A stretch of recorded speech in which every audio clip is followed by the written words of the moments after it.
There are a fair few classes that like to walk on the wild side.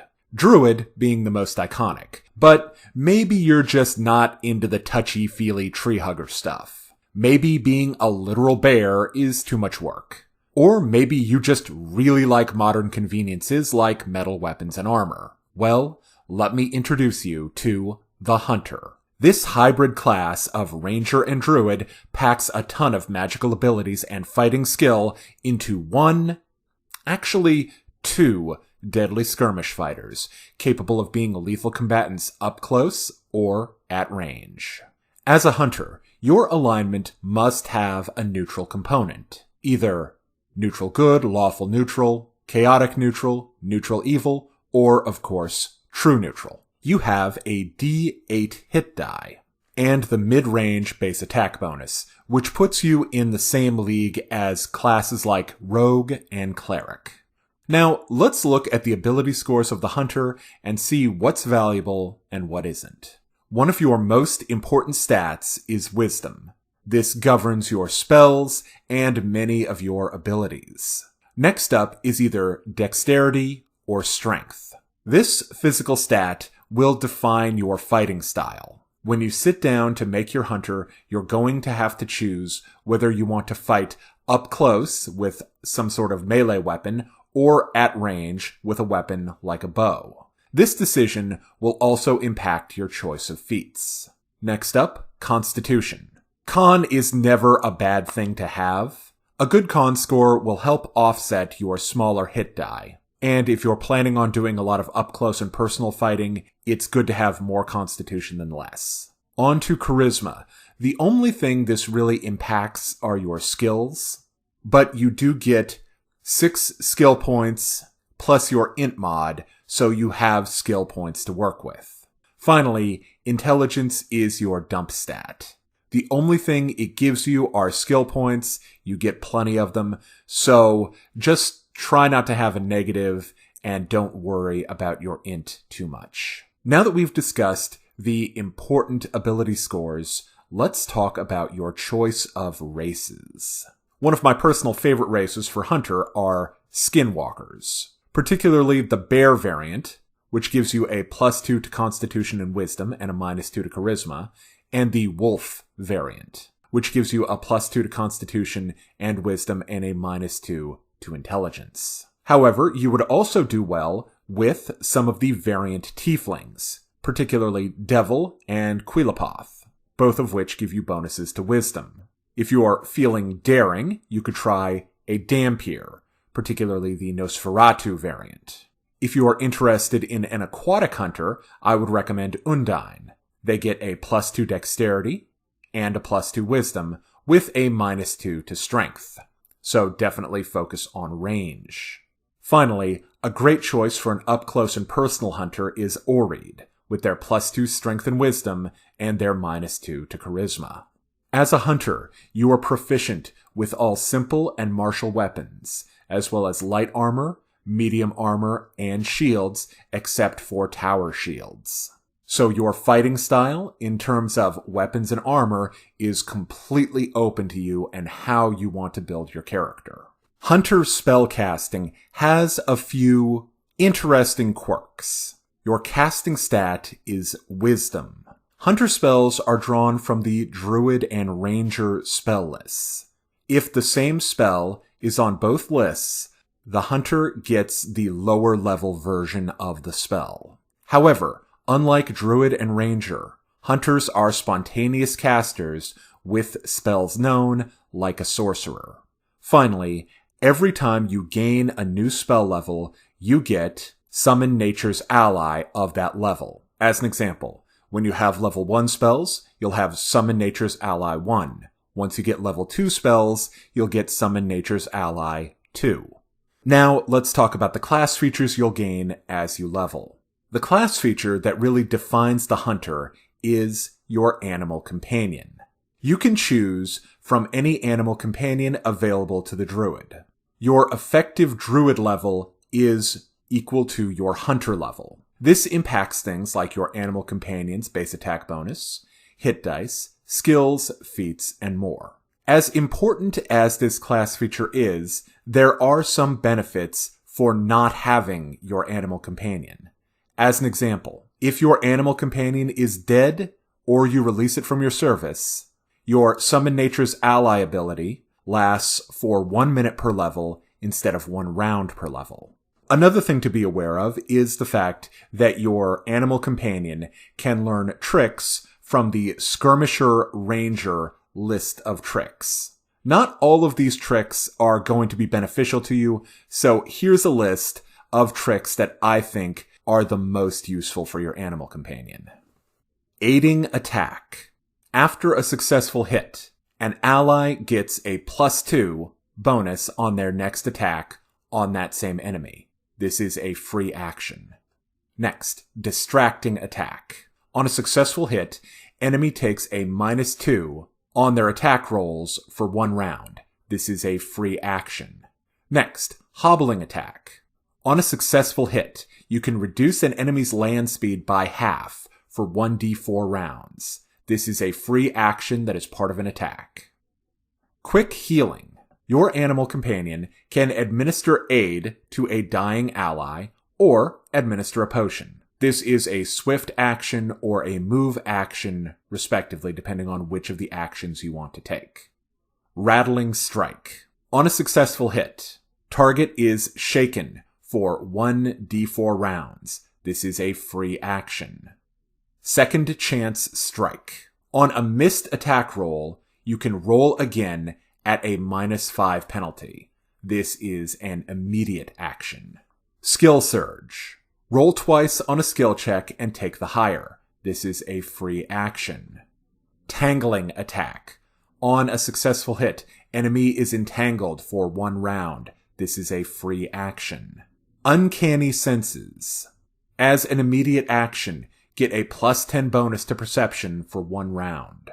Upending strike. On a successful hit, get a free trip attempt. This is a free action. Vengeance strike. When an adjacent ally is hit by an attack, get an immediate action attack on the offending enemy.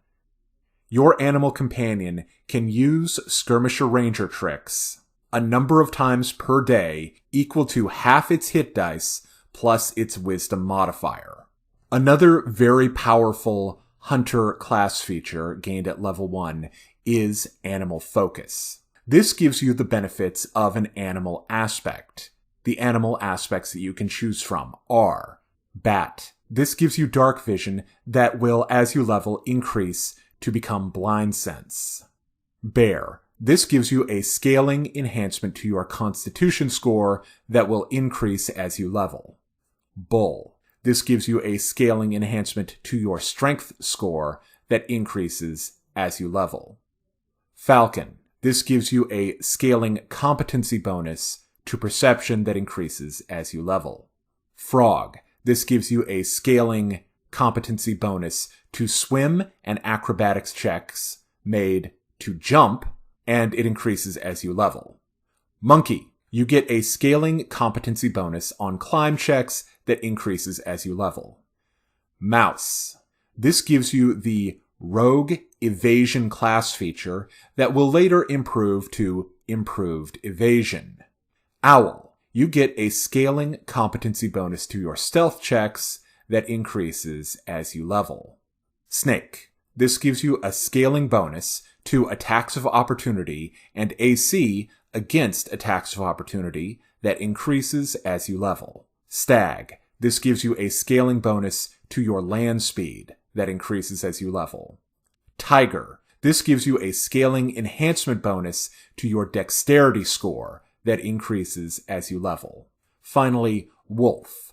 This gives you the scent ability and it increases in range as you level. You can apply your animal aspect to either yourself for a number of minutes per day equal to your hunter level, or to your animal companion. This effect will last indefinitely on the animal companion.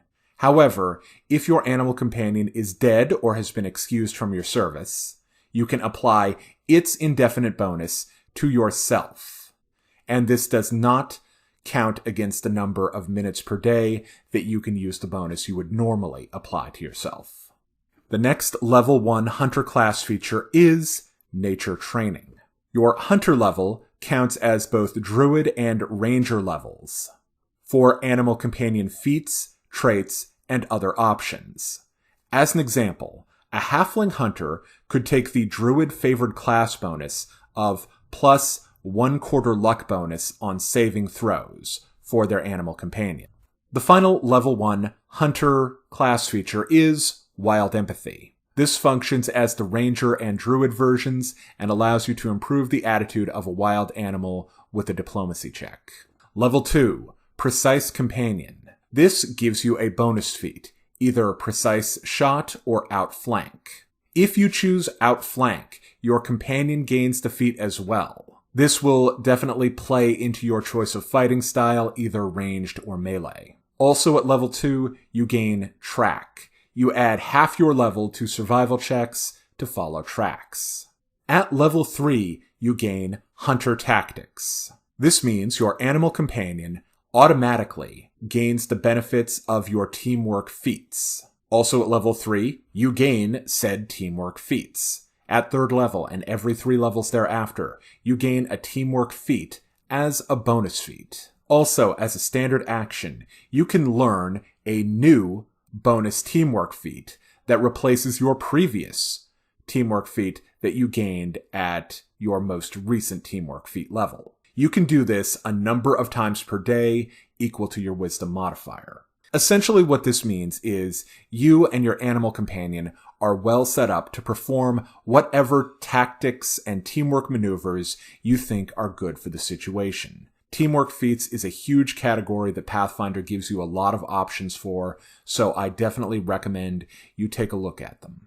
At level 4, you gain improved empathic link. This functions like the wizard's familiar empathic link, but you can see through your companion's eyes as a swift action. At level 5, you gain woodland stride. This allows you to move through any natural undergrowth at normal speed without taking any damage or impediments. However, this does not apply to magically altered terrain.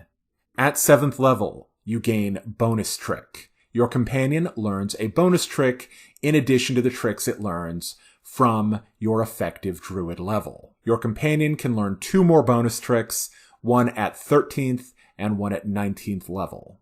At 8th level, you get second animal focus. You can now apply 2 animal aspects to yourself and to your companion at the same time instead of 1.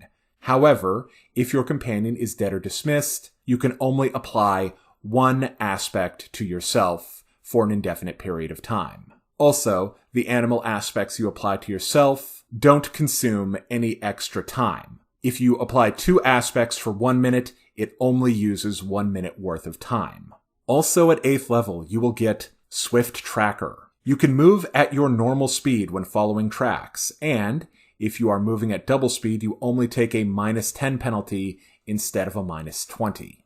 The final hunter class feature I would like to tell you about is the one you receive at level 10, Raes Animal Companion. You get Raes Animal Companion as a spell-like ability. This is not limited to your own animal companion, and it allows you to obviously return a dead animal companion to life. There is, however, a cost for this. If you use this spell-like ability, you will take 1 permanent negative level. This cannot be removed in any way, not even restoration. But it does go away on its own after 24 hours. Now that I've told you about the major class features that are going to define your hunter's playstyle, let's talk about feats. Most of your feats are going to be combat feats that revolve around your fighting style, either ranged or melee. However, you do have some interesting options if you can squeeze them in, such as Evolved Companion. This allows your animal companion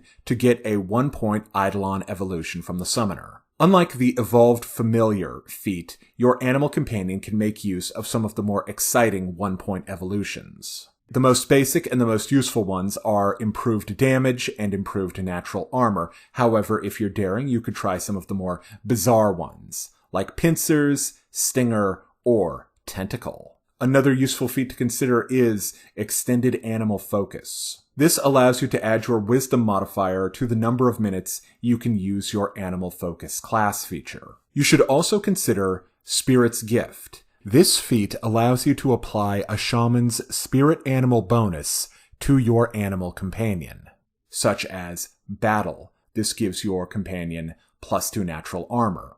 Bones. This applies a constant blur effect, which is a 20% miss chance to your animal companion. Flame. This makes your animal companion immune to fire, but vulnerable to cold. Heavens. This gives your animal companion a fly speed of 5 feet. Life. This gives your animal companion fast healing 1. Lore. This gives a +2 initiative bonus and a +4 stealth bonus to your animal companion. Stone. This gives your animal companion DR5 bypassed by adamant. Winds. This gives your animal companion electricity resistance +10. One of the best things about this feat is the fact that you can change it on a daily basis. So it allows you to take advantage of new spirit bonuses based on the situation you're going into. Finally, I would recommend you look at some of the summon monster feats. You don't necessarily get the same benefit out of it as other classes. However, if you want to go with not having an animal companion around very much, at least consider it. Finally, I would like to leave you with some inspiration from other media for your hunter. Beginning with the original Nature Boy, no, not Ric Flair, Tarzan.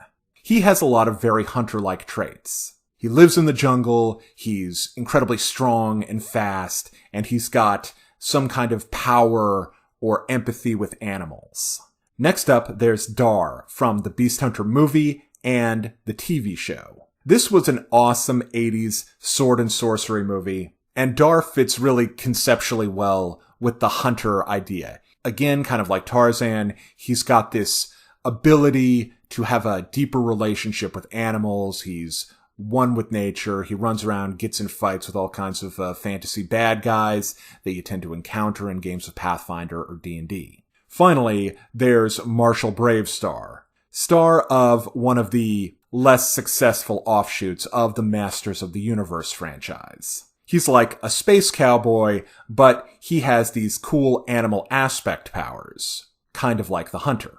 Thank you very much for watching D6 Damage. If you would like to support my work outside of YouTube, check out Sorcerous, a dark fantasy RPG inspired by games like Dungeons & Dragons and Pathfinder. It's available right now on Steam. Follow the link down in the description to watch the trailer. Also, if you'd like to take your game further, join the D6 Damage Discord.